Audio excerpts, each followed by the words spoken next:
Negde usred snega što stepu je rusku pokrio, sluga koji vlada zgrušeno se Bogu molio. Pogleda ka Hristu svom i molitvom za sav svoj dom, koji srcem je zagrlio. Pravoslavljem Bože, ti nam rusku zemlju ispuni, neka bude svetla da te kroz nju vide bezbožni.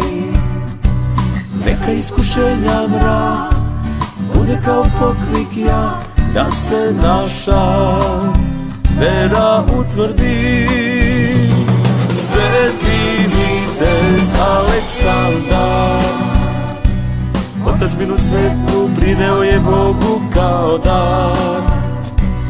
Ljubavlju što slama greh i hrabrošću što ruši sve zamke lukavog i stvara rajski svet.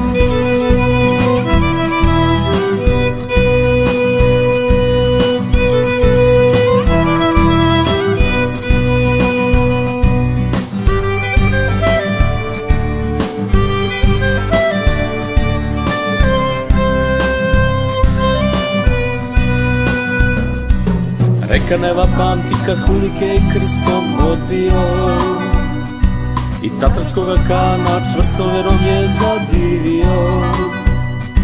I uvek kada sruši zlo iz srca bi mu isteklo, Bože hvala ti, to si ti učinio.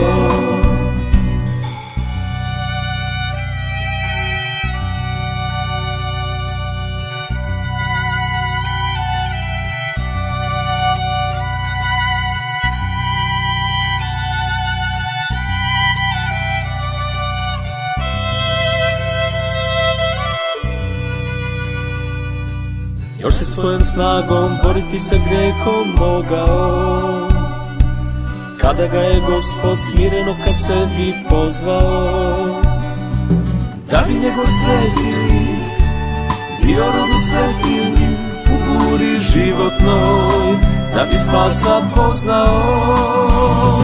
Sveti vitez Aleksandar, otadžbinu svetlu prineo je Bogu kao dar. Ljubavlju što slama greh i hrabrošću što ruši sve zamke lukavog i stvara rajski svet.